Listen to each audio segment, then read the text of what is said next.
Hi, and welcome back to Continual. Tonight we're going to be talking about one of the grand masters of science fiction, the one and only Lois McMaster Bujold. I'm your host, Jim Nettles, and we are joined by a couple of regulars here as well. So, Susan, would you like to introduce yourself? Of course, I am Susan Griffith. I am one half of the writing team of Clay and Susan Griffith. We've written the Vampire Empire series, the Crown and Key series, and now Clay is writing off on his own with some screenwriting for fantasy, and I am writing some more historical romance stuff. So very exciting, and I'm happy to be here today. Nancy? I'm Nancy Northcott. I write historical fantasy, sometimes with and sometimes without strong romantic elements. I also write several different kinds of romance, and with Jeannie Adams, I write the Outcast Station science fiction series. So, I know I got introduced to Bujold with Shards of Honor. That was the first one I saw, the first one I picked up. And that particular book, and the reason I was curious about it was a friend of mine told me about it, and it was discussing having a protagonist with congenital health issues and yet all of the things in a future world, and looking at how he approached the long list of various adventures and going through and a lot of the issues that kind of dove into and dealt with. So, Susan, what was kind of your introduction into her worlds? Mine was the Sharing Knife series. I stumbled across that one as a recommendation from a friend who knew I wasn't. It's not that I wasn't big on romance. I was not a straight romance. I wanted fantasy romance, and that was, she goes, this is something that's going to be right up your alley. And that's exactly what it was. It was a lot slower, in my opinion, than a lot of other books, but I kind of found that really easy reading. It was much more like, I want to almost call it like a cozy when it's not, because it's got some action adventure, but it's a slow burn and it's a slow story. And that fantasy period that's kind of like a Native American really intrigued me, and their whole bone knife and the sharing of souls and spirits really was an incredible introduction into spiritual fantasy in some ways. Nancy, how about for you? Well, there used to be this thing called the Science Fiction Book Club back in the days before ebooks. And they had a very clever and I think pretty common marketing tactic among book clubs of the era, in that every month they would send you a slip of paper that said what the selections for the upcoming month were. And if you didn't want them to be mailed to you, you had to check that off and send it back. And if you didn't do that, they would send the books and you were expected to pay for them. And I was not good about sending back the little slip. So that's how I discovered not only Bujold, but S.M. Sterling, is I got books from the Science Fiction Book Club that I didn't expect. And one of them was the Warrior's Apprentice, and I think the Vor Game. It was one of the other Miles Vorkosigan books. And so I was sort of leafing through, I was kind of curious. And in the first book, Warrior's Apprentice, we meet Miles as he's going over the obstacle course at the Imperial Military Academy. And his father and his grandfather are great military heroes of the planet Barier. So he's got to live up to a family tradition. And we'll talk a little bit more about Miles's physical challenges, I think, probably as we go on. But he does have serious physical challenges. And unfortunately, when he goes over the climbing wall at the military academy, he lands and breaks both legs. And he washes out. And that's kind of, to me, a prime example of do the worst possible thing to your protagonist. And so I was intrigued by it, and I read the rest of it, and then I read whichever book it was that also came in the combined edition, and then I went out hunting for the others, and I was just totally sucked in by these characters and this world. Once you read one, you just dive in. You just can't stop. Yeah. It's like a bag of Doritos. You can't have it. It's true. Well, and one of the things, because I grew up reading, a lot of the old masters, right? The Heinleins of the world and whatnot. So, I found it really interesting how similar so many of the themes are when you look at, when you look at the, and I'm going to screw this up all night long. It's been that kind of day. But when you look at the Vorkosigan saga, you see a lot of the same kind of themes, right? Space travel, these large empires. You get to see various houses and power and diplomacy. but at the same time, it was a very different take on, houses of power and how power moved, and even thinking about, military sci-fi, the way that she brings and presents conflict and strategy, and these are the things that grabbed me, was looking at a very different way of viewing how those things are structured. So Nancy, what is it specifically? Let's dive a little bit deeper. What grabbed you and pulled you in more deeply and held you on the series? Well, initially it was Miles, and then I tracked down Shards of Honor, which I think is the first one. And that was Cordelia, Miles's mother, and Errol, Miles's father, being marooned on this, I think it was a planet, together, and having to figure out a way to get off. And their cultures were at war at that time. And she came from a very humanist, artistically oriented culture, and the Vor of Barier, where Errol was from, they're all about military and feudal aristocracy and social hierarchy. And so I was really interested in that because they had kind of a clash of values, and yet they found a way to work together. So I was really interested in them. And then, of course, with The Warrior's Apprentice, we shift from them to Miles, and the rest of the series really focuses on Miles. But I was caught by the way he couldn't fulfill his dream of following his father and his grandfather. And so he found a way to use his great intellectual talents. He's very, very smart, very strategic thinker. And physically, his body is not useless, but it has a lot of limitations. And the way he found a path to a more active life, influencing the outcome of events on a wider scale. And I was just intrigued by it. I mean, sometimes I really, really like Miles, and I'm like, yeah, you go. And other times I just want to smack him. But he keeps me interested. So I guess it's Miles more than anything else that kept me in the series. I would say that's the same for me. It's Miles's ability to rise above whatever is occurring, and by both hook or by crook. And that was a unique thing for me in terms of a character, where there's that little bit of, not darkness, but where anything goes in order to succeed. And it's usually not cruelty in any way, if that's, that's not the perception, but it's kind of outwitting and outsmarting the path and the challenges set before him in a variety of different people. But to see how he goes about circumventing all of that, or charging right through without letting them realize what's happening. And that to me was one of the more intriguing aspects, because again, I'm the same thing with Nancy, is that, you get a character who's straight out of the bat, subpar compared to all the other people who are in his unit, and you see them rising.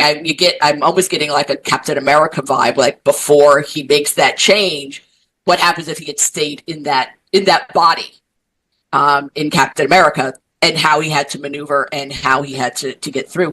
And to me, that's utterly fascinating. It's a whole new hero that I wasn't expecting to really like. I was like, I wanted to see how she did it. And I was stunned, like, all right, yeah, I like Miles, damn it. I'm intrigued by everything that he does. So it's the same thing, character. So, and Nancy, anything you wanted to add?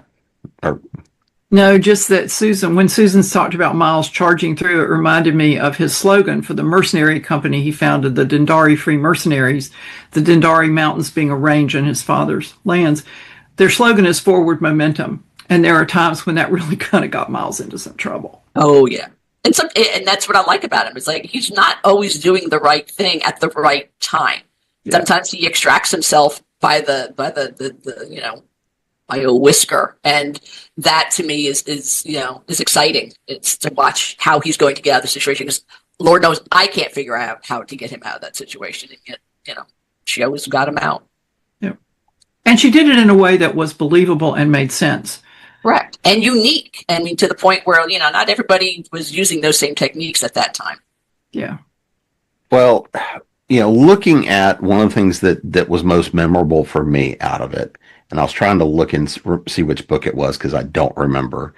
It's the one where he has an incident on a mission, and basically gets kicked out of the service. Right?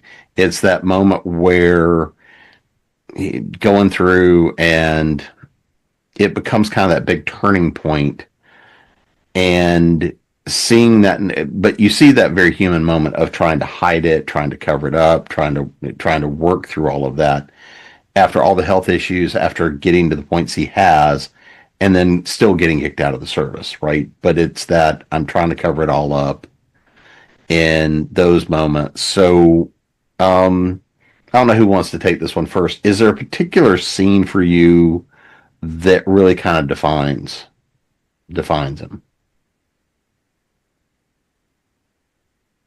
Well, one of my favorite of Miles's stories is the novella The Mountains of Mourning.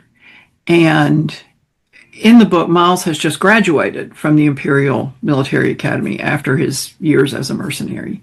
And he's very excited about, finding his place in the military at last. And he's coming up from the lake to the gate, and this woman who, by her clothing and her speech and her mannerisms, is clearly from the backcountry, is demanding to see his father because she's owed justice. She has a right to petition the count for justice.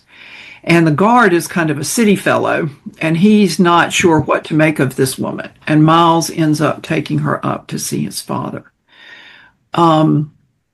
The background of that moment of Miles being with his physical challenges, which becomes central to the story. And I'm trying not to spoil it, although I don't know if we really need to worry about spoilers. But you can tell that this woman does not know what to make of Miles. But she's desperate for justice for her murdered child. And the way the characters are described and the way the three of them interact just really is something that stands out in that story for me. So that would be one of the moments for me that's really just huge. Susan? I don't know if I can remember. It's been so long since I've read that. I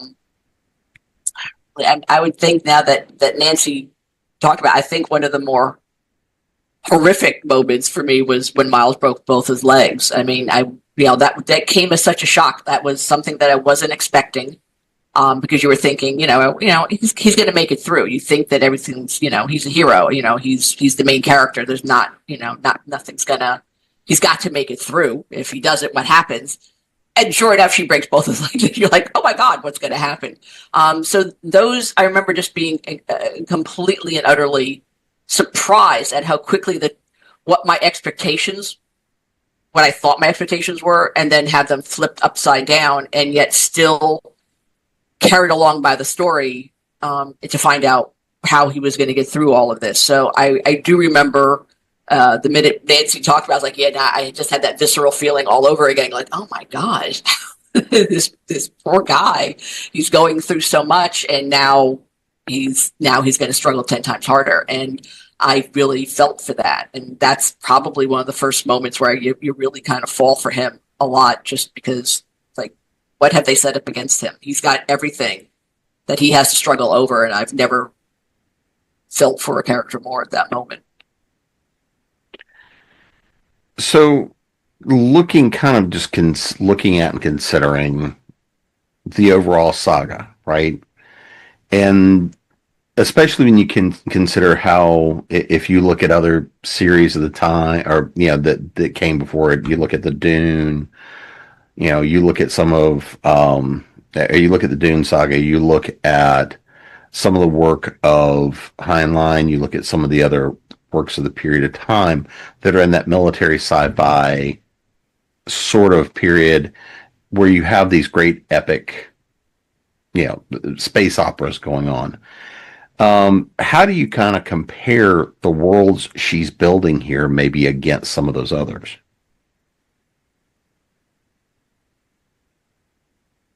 Susan? trying to think of. I mean, I didn't read a ton of really hardcore science fiction back in my day, other than the standards, and even the a lot of it was world building for me. She was building worlds that I had not really experienced at that time, especially with the Forsaken series. I didn't read a lot of that that hardcore political aspect, so to get an introduction to that was really amazing for me to because I'm not a Game of Thrones person. I don't like a lot of politics and backstabbing, but his or her ability to make Miles's story compelling in a way that it's more, and I don't want to say he's pathological, but he really has a huge determination to get to what he wants to do. And of course, that comes from his disability, from all the challenges that he's had to put against. But to see him dance within the politics, dance within the military, do all the things that, I've never had to do, that was really unique for me. And again, I think coming from a character who's not a heroic, person that you expect to win and dance and be really smart ass like a James Bond kind of guy. That's not Miles. Miles has got this dark side to him that's, he's very intelligent, super intelligent, almost uncannily intelligent, but he's also got like this deeply ingrained prejudice against mutants, and you have to see him struggle through all of that. And I kind of liked seeing that. That's not something you usually got to see in terms of a lot of those kind of themes and stories. So, well, and listening to Susan, I'm thinking one of the differences between, say, Heinlein and Clark and Bujold is that there is more social, and I'm not sure what exactly the word is. There's more interplay with social mores in the Vorkosigan books, I think. I agree. And do you all think? I think maybe this would make more sense if we actually explained Miles's situation. Does there anybody? Sure. Okay. Well, when Miles Okay, well, spoiler alert, put your fingers in your ears until I stop talking if you don't want this spoiled. But when Miles's mother was pregnant with him, his father was serving as the regent of the planet, and she was caught in a terrorist gas attack, and the gas that was used mutated. It didn't really mutate. It didn't affect his genetic structure, but it caused handicaps, birth defects in the unborn baby. And so their decision to go ahead and carry the pregnancy to term was extremely controversial, in part because Barier is a generation away from a nuclear war, and the radiation had caused genetic or physical abnormalities in people. And so in the backcountry, it was traditional that you just killed those babies because resources were so scarce, and to give them to someone who was never going to contribute, they just killed them. And so one reason Miles's parents never had another child was so that there would be no talk of supplanting Miles as his father's successor, which would have been a very realistic possibility. And I think the fact that she set Miles up the way she did caused more consideration of social issues and whose place is what in society, and a kind of a questioning of the aristocratic hierarchy on Barier, because for me, I think all that radiates out from Miles and from his parents because of Miles. But I don't know if you all would see it the same way. I kind of do in that regard, that I think, the way the society was, that most people wouldn't have given him the backing. First of all, I don't think he would have made it to term. I mean, and I think one of the things, it wasn't really the poison, it was a side effect to the poison. That's what got Cordelia. And so they actually had to take him out of her, if I remember, and then transferred to some sort of machine. And I can't remember. and all of that was when he was severely affected by all of that. But the thought that he would have never made it. First of all, if he had it, probably, if it had belonged to anybody else. Correct. Yeah. So, but because they were devoted to him and made sure that he had everything that he needed to succeed, because he was highly intelligent. He had the mind. He just didn't have the body to go through with what, a normal person would have been able to do. So I think you're very spot on in that regard, that's a huge element to it. Well, and as you all know, and people watching this panel may not, Miles is extremely short. His spine is twisted, and he's probably, if you're 5 feet tall, you're taller than Miles. His head is oversized, and his bones are very brittle, hence the broken legs when he came off the obstacle course. And so that's something that Miles has to deal with everybody he interacts with at some point. Because you look at him, and he doesn't look like anybody else from Briar. So he's not what you expect. Well, so this is one of the reasons I actually went and originally picked up the book, was because I wanted to see how this was dealt with. We're very accustomed to feudal situations where it's, you've got at least an heir and a spare, right? And when you're in a situation where and I was thinking in terms of lineage, and especially if you're having something like this with this many genetic issues, the justification of, nope, we're going to make sure it's this one person. And what does that mean for an empire going forward?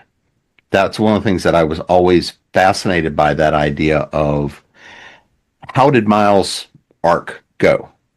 Because again, you've got somebody who was in essence in that lineage, and you give it's that side of, I'm taking a character, I'm putting them in the absolute worst possible situation, in the absolute worst way in this world, to see what arc they go on. And I think this is where so much of the story held the power, was how much can you run somebody through, let them have that arc, let them have that growth, but then balance that against, especially when you describe the world that they're in and the games that have to be played to get him to that point. And that was one of those things I always found interesting, but also as a writer and some of the other, cultural studies and all the other things, going, what's the likelihood here? And because there are some times I will absolutely say that there's aspects of the story that, as the culture, the way it's written, if your leaders are bucking the norms that hard, you're presenting strength for this generation, but weakness going forward. Well, and if you all remember the book Mirror Dance, some people got hold of some of Miles's DNA because his genetic structure is not mutated. It's his body that's affected. Mm-hmm. Right. And they grew a clone of Miles with the idea of supplanting Miles with this clone. And the dynamic between the clone, whose name is Mark, and Miles is really interesting. And it's in that book that they discuss in more detail Errol and Cordelia's decision not to have another child. And it's, if I remember correctly, Mark actually envies Miles, because Miles is legitimately born to his parents, created by them because they wanted a child, and he's kind of a devious plot gone wrong that they've ended up with. And once again, it's the way the characters interact and the way she explores the characters' internal conflicts and motivations that, for me, makes that book really interesting. They talk a lot about the mutations and that there's such a fear. And this goes back to the very first book, I think it was Falling Free, where, people were, I think they were called the Quaddies. I think Nancy reminded me that they were called Quaddies. And they had 4 arms, but they were bred to be able to exist out in space and do the work that is required of them.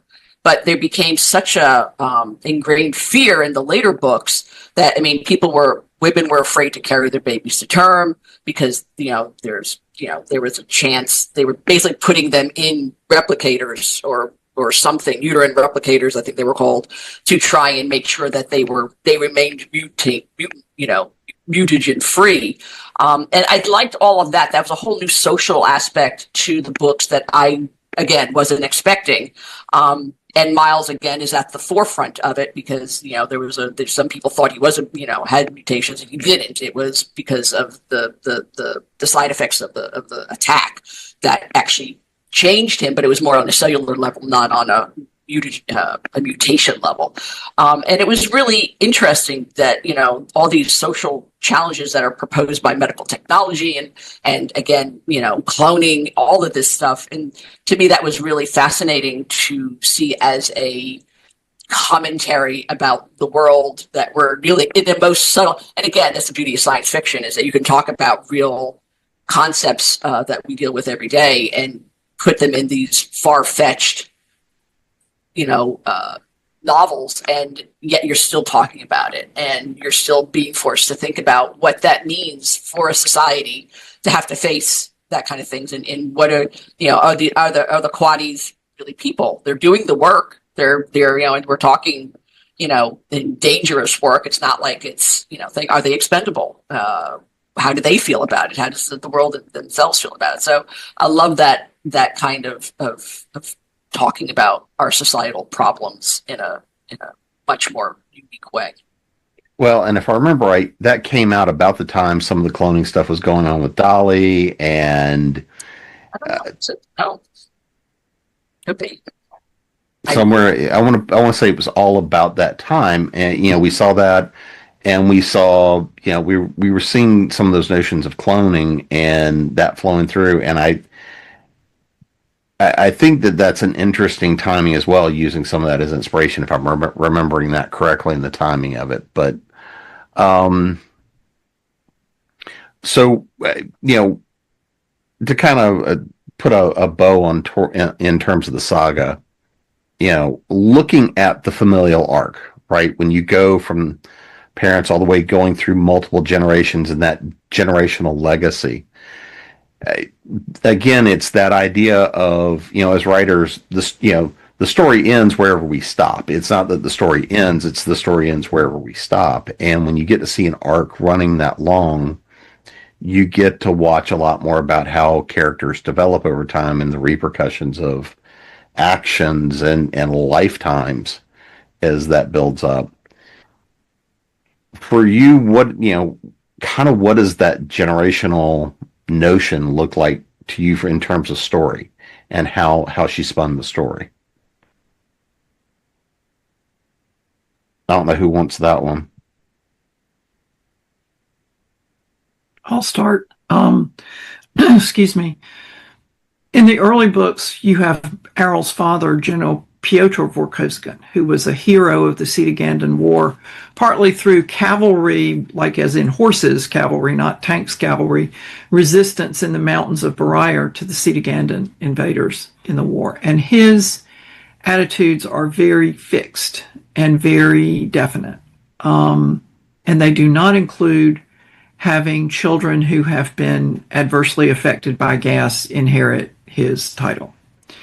Then you have Miles's parents, who are more flexible, and she comes from a much more humanistic culture. He comes from the more traditional background, and so you see them kind of negotiating how they personally are going to deal with the competing values they have. And then you have Miles, who's the product of both of them. And in the next to last book of the series, there's a passing of the torch from that. But there's a point earlier in the novella The Mountains of Mourning, where Miles is talking about his grandfather, and he says, he adapted and changed. He adapted to horse cavalry. He adapted when that went away. He adapted when Barayar moved in the direction he'd been reluctantly pointing and urging, and then it passed him. And he adapted again. And then he got hit with me, and he couldn't adapt anymore. And how they had not left Miles alone with his grandfather until he was 5 years old. But I mean, there was always a bodyguard with Miles when he was with his grandfather because of that. And it was an interesting look at the way societal attitudes change, not just within a society, but within families, and the way that affects the family dynamic sometimes. Yeah, I mean, I was never one for that kind of sweeping generational thing, but the characters themselves, the sense of family, the sense of, I'm not, like I said, I'm not a big Game of Thrones fan. I'm sure that's people are gasping, but I'm not either, for what it's worth. that kind of malevolence and deviousness that goes with politics, that goes with the this kind of hierarchy, was never anything that really intrigued me. But I will say that this particular family was really unique in the sense of I didn't feel that. I didn't feel like I was watching a bloodbath. I felt like I was watching manipulative chess where everything is being moved and counter-moved. And that was more intriguing to me without all the, burning people in minotaurs or bulls. Or, it wasn't as graphic and horrific. But you still got that sense that there is malevolence within the family, but because the core was strong, his parents and the people that they chose around them were very solid in terms of giving Miles every possibility without giving it to him. He still made it on his own, but they made sure that he had the chance to do all that. And that center core was where I really focused and really liked their stories and liked that concept of giving him what he needed at that time to advance and become who he should have been. He always can be.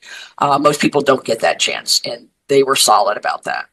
Protecting him from his grandfather, all of that. They knew what they had to do, and I liked that. So, not necessarily moving out of the saga, but I mean, also looking at some of her other work, right? We move into more of the fantasy side of things. And Susan, you were talking a little bit about more of the romantic side. And Nancy, I know you aren't as deep in those, but across some of the other work, is there a favorite?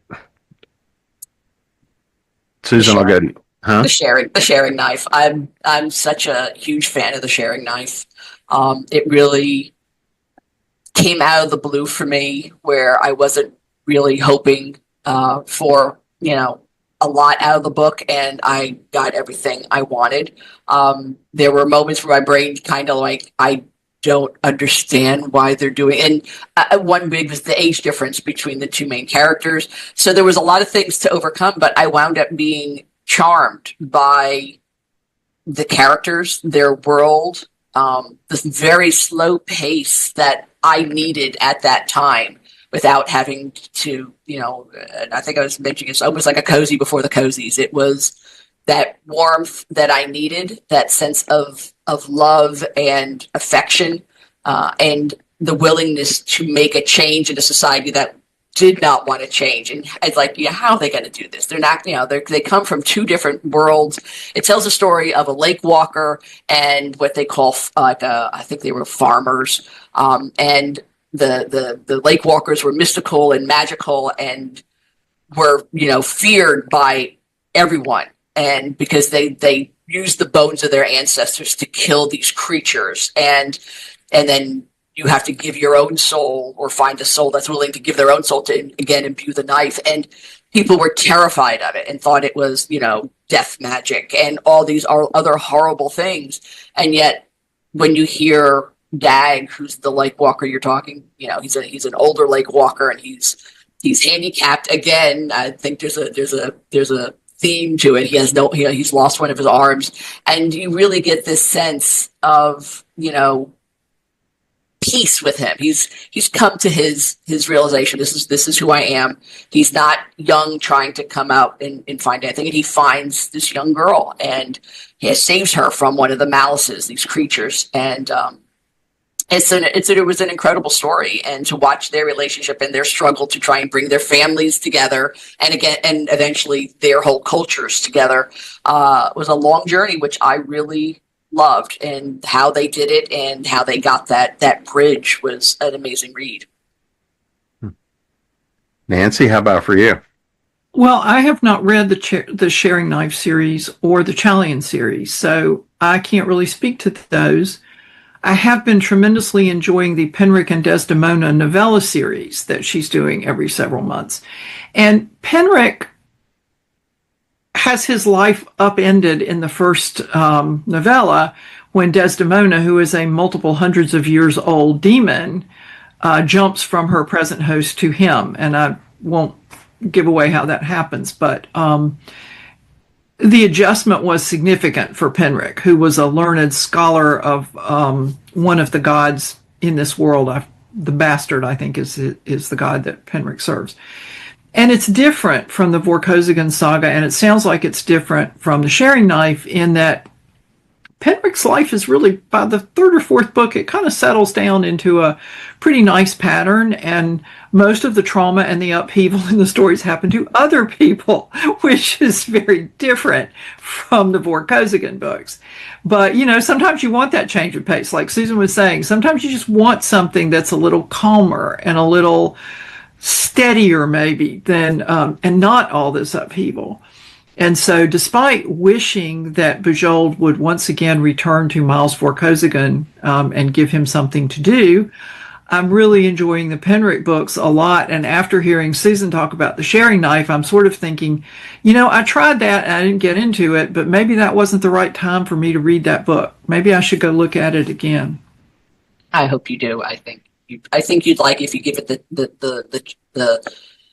a longer breath. That's the only thing. And again, we're in such a world where fast-paced action is the thing. And don't get me wrong, I love some fast-paced action, but there's times when I really need it. And I know that book came at a very important time. That's when my mom was sick, and I didn't want the action. I wanted this slower pace. I wanted to let a book breathe and learn and spend time with the characters without having to rush from action, from moment to life-threatening moment. I just wanted to see how they lived. How did this culture survive? And the same thing with the Penric books. I really enjoyed those as well because it was a different pace and the characters were unique. The whole thought where the demon originally was like in a fox or a lion, and how all these concepts that these layers of, and not demonness, but I guess it is that these different ways these demons have garnered over 200 years. And then suddenly they get to sit there and chit chat with this learned scholar who found him quite by accident. I loved all of that. And you get to learn how he adjusts and how the demons adjust, how Desdemona adjusts. And I love the fact that there's so many different voices within Desdemona, because she's also had a lot of other lives and a lot of other things. So there's a healer in her. There's a chaos in her. There's all this other stuff, and you get you're having a multiple personality come to life before your eyes, but they're all interesting. They're all fascinating individuals, and how all of that kind of makes up a life was a unique twist to me on how that happened. And I loved all the stories. There's some action in Penric. Don't get me wrong. There's plenty of actions. There's pirates. There's all kinds of weird stuff going on. There's plagues. There's so much going on. So it's really fascinating to see unique perspectives on how they're going to deal with this, and how they're doing healing, how they're doing fighting, how they're doing chaos, how they release the chaos. You can't keep it in you. Once you're casting these kind of things, you've got to let the chaos out, and it's really kind of fascinating to watch how that works.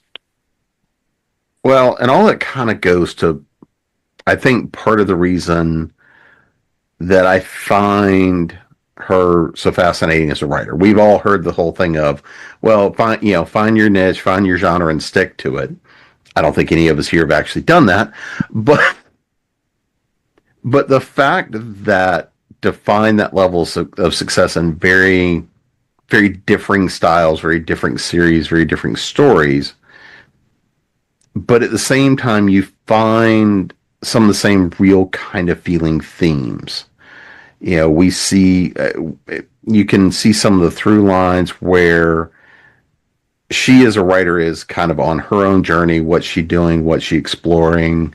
How's she going through and developing these worlds, doing very stylistic world building and storytelling and creating these characters. And that's one of the things that I really find fascinating is being able to create that across multiple genres so well, so successfully.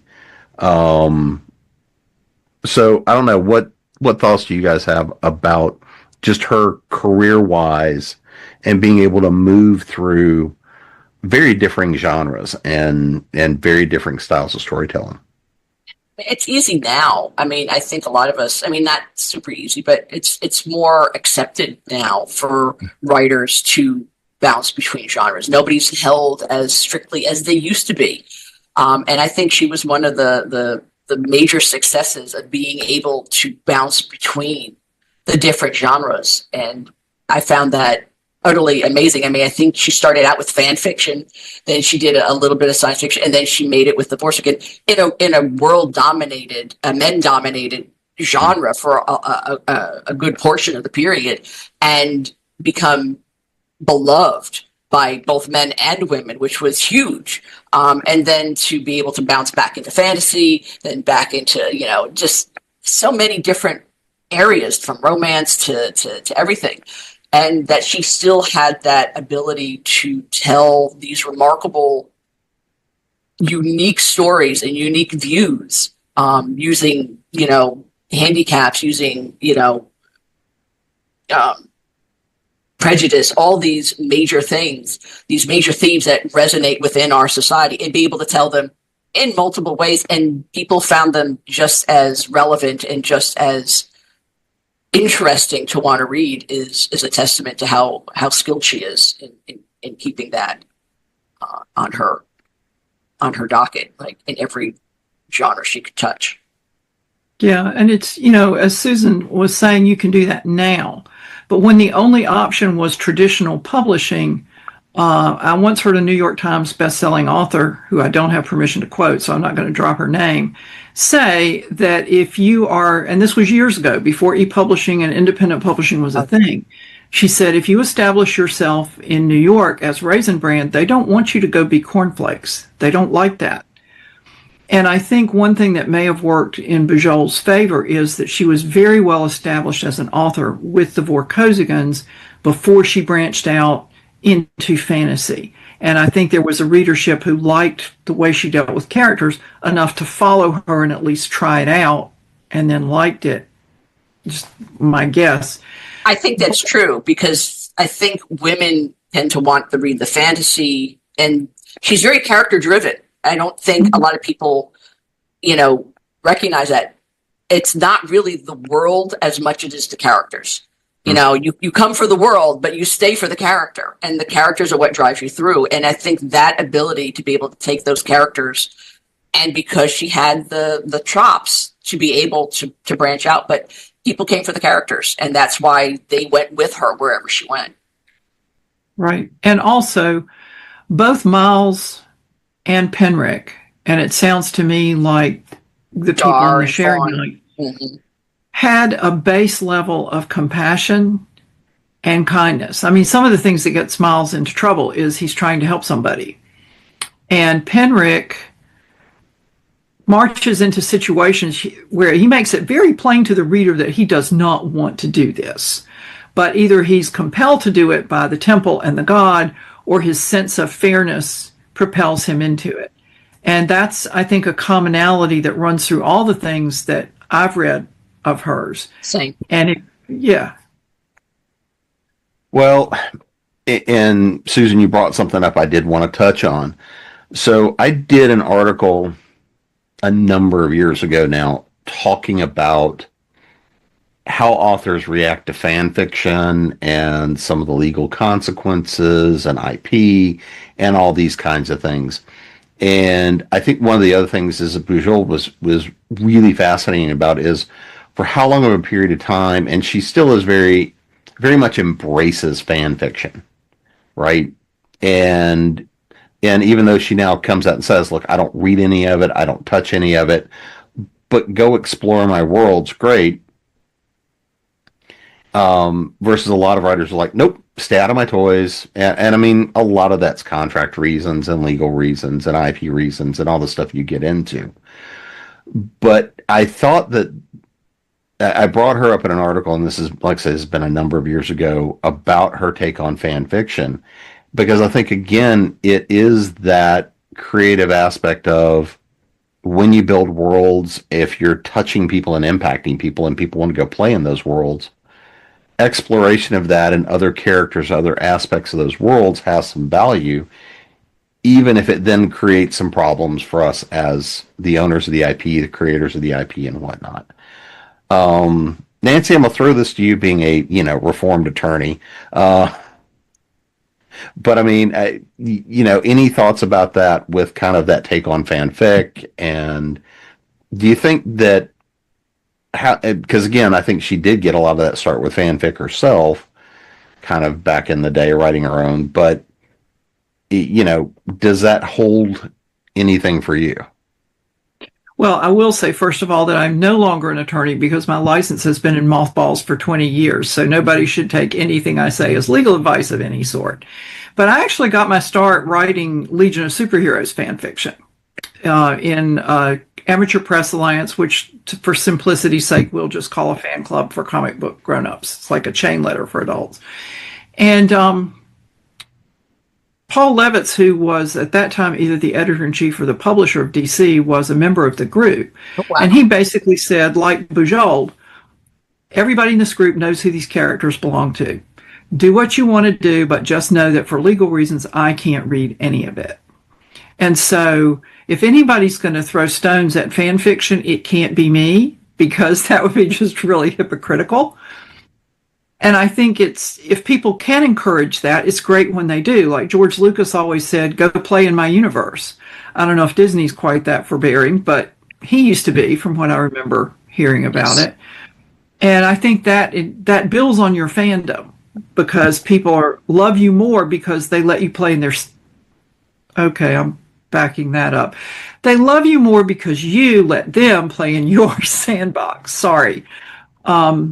So, I think it's an individual thing, but there used to be a saying in copyright law that if you don't enforce it, it's waived. Mm-hmm. So that may be the reason some of these people, and Jim, I know that you've done presentations on this kind of thing. So there's always that, and trademark, I think, may be the same way, but I'm happy to say I never delved deeply into either of those arcane areas of law. Yes, the dark arts. I'll make my comment in a moment. So Susan, how about for you? Yeah, I mean, I started in fan fiction. I'm no different than just about any other writer, whether they want to admit it or not. Whether you're writing it, on your own little journals, or you're putting it online, or you're publishing a fanzine. I mean, we're all thinking of stories or playing with characters that were created in other worlds, and it's a great testing ground. It's a great way to begin. I don't ever expect to make money, and never, for all the Star Trek and all the Star Wars and all the Lord of the Rings and all of the Lost World, all the stories that I have written and, are probably still flowing out there somewhere. I would never think of trying to make money off of them. They were just tests for me to see if I could create great characters and take stories in new directions. And I think that's fantastic. And yeah. I mean, if somebody was writing Greyfriar fiction or Crown and Key fiction, I wouldn't care. I'd be happy. I'd be thrilled. I wouldn't read them. But, again, because of rules, and I don't want to be tainted by them in any way, because I don't want people to think that I'm stealing from them. But I think it's one of the greatest flatteries a person can get, that people are so fascinated with their characters or their worlds that they feel compelled to carry them on in new ways, or just keep going with them. So yeah, I totally believe that there is a value to it, and I love the fact that Joel had the same upbringing as some of us. Well, and I mean, not to be an attorney on TV, because I am not an attorney, but I deal with a lot of them. I've regularly do workshops and panels and stuff around IP, and I kind of the way there's a degree here of depending on who has licensed it that controls a lot of this, right? Because if you have sold your rights, you've licensed your rights, your publisher has a lot of that control. But if it's yours, you've done the indie publishing path. Well, that's much more up to you as to what you do with your property. But there are definitively risks to giving permission to people to write and play in your sandbox. One of the things I've said is if you're going to do that, write the rules and publish the rules about what people can do. Usually it's if you're going to let people play in your sandbox, don't let them play with your main characters. Because the big risk there is not necessarily that you're going to lose your characters, but if you happen to be working towards something and somebody has written something in the fan fiction, we all know there's only so many stories, and if you've really developed those characters, a lot of the time people will see where things are going and they want to see if they're right. Well, you get into trouble because all of a sudden somebody says, well, they stole my idea. We all know. Well, I don't say we all know. When I teach workshops, one of the things I frequently have done, and I think this is part of the reason I think this is useful, is that notion that I've stood in the front of a workshop and said, yeah, here's the book I'm working on, here's the characters, here's the plot, here's the arc. Doesn't really matter. I've done that because everybody in that room could go take and write that story, and it's not going to look anything like what I'm doing or what I've done. And fan fiction broaches that because if people are writing in your framework, they're going to butt up against that. You can't help it if you've built that arc, that world. You're naturally pushing in certain directions. So, but I embrace that because that is another way of growing your fandom. It is a way of celebrating your fans. And ultimately, I always look at readers and writers when they are reading a work. That's an act of co-creation. I was on a show last night and we were talking about some of this notion of co-creation, where the experience of me as a writer, the way I craft it, what I see, what I visualize in my head, and the stuff that never makes it to paper, that story will never be seen or read exactly the same way as it plays in my head, right? And as readers go through and they consume the work, they're going to be putting that up against everything they've ever seen, they've ever read, they've ever done, their experiences and everything else. So the way they experience it will never be exactly what's in my head. And I think that fan fiction gives people an opportunity to explore worlds and things that have impact and influence on them. I think that was a really long-winded way of saying something. It made sense. But, I remember Marion Zimmer Bradley used to do those Darkover anthologies. And I was at one point in time a subscriber to her fantasy magazine. And she stopped doing them. She said because she had a story, and each issue, if I remember correctly, of the Darkover anthologies had guidelines for what was to be in that issue. But somebody had sent in a story that was not exactly like, but similar to the story she had under development for a book. And the publisher said, we can't publish the book. It's too similar. And this came and you read it. And that's what I heard. That's my vague recollection that's why she stopped doing. It wasn't Darkover anthologies. It was Sword and Sorceress. I don't know why I got confused with it. But anyway, she stopped doing the anthologies because this story came in that was too similar to the story that she was working on. And that was the end of that book.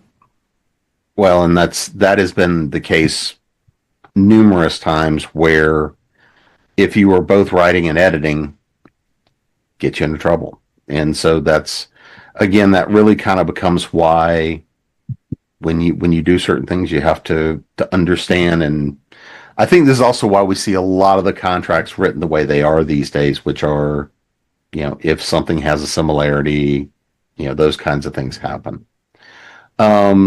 So I kind of want to, as we're getting towards wrapping up, I do want to throw a question out there. So, what kind of an influence has Bujold had on you guys and your writing and your careers?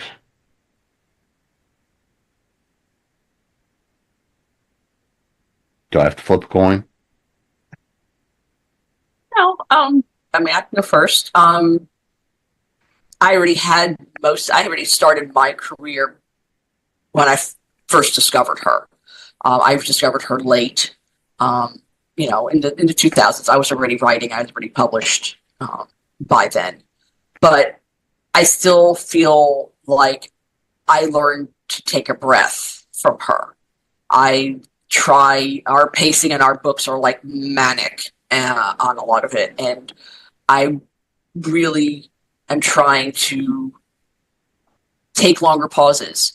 I know the publishers were always like, no, we need more action here. Like, no, I kind of want a breath scene. I kind of always want to have that ability to spend time with the characters and get them to to converse and get into more in-depth conversations and not be ashamed of it, not be worried that it's not going to be palatable to the author. I mean, to the reader. So to me, I love her world building. I don't think I'll ever have that kind of range, but her characters, the way she drafts those characters and how she lets them really come to life on their own with intriguing elements to them, from handicaps to prejudice to all those things. Those, or old age, or, whatever it was going to be, that you can still tell an incredibly good story. And your characters can be incredibly deep characters, even and possibly deeper because of them. And I think it's a great thing to want to embrace in your own writing. It's to find ways that those kind of disparaging handicaps or whatever, or social ambiguities, it can be given life to characters that, most, 50 years ago would have never seen the light of day. So I like that. I like the long breaths between the plunge. Those are the things I've taken away from her. Nancy? Not taken away from her, but, use as a guide. You've borrowed. You've learned. How does that work? Yeah. I've been inspired. Yeah. Your characters can do things that do make readers sometimes want to smack them. And the reader will still follow along and root for the character if you do it well. And that is, I've not actually tried to do that because I don't think I'm at the point where I have the knack of doing that. But that the character does not always have to be right on the money. In fact, they're more interesting if they're not. And you can tell social commentary stories within the framework of space opera, because that's basically what the Vorkosigan books are, is space opera. And also, she's really good at building magic systems, and I just envy that. So much. Well, is there anything else you guys wanted to talk about this evening about the Grandmaster? Read Go the out, series. Go ahead. Go ahead. No, go ahead. I think we're saying I was the just same going to thing. say, read the series in order, because the characters evolve as they go through each series, and it will be more meaningful for you if you read them in order.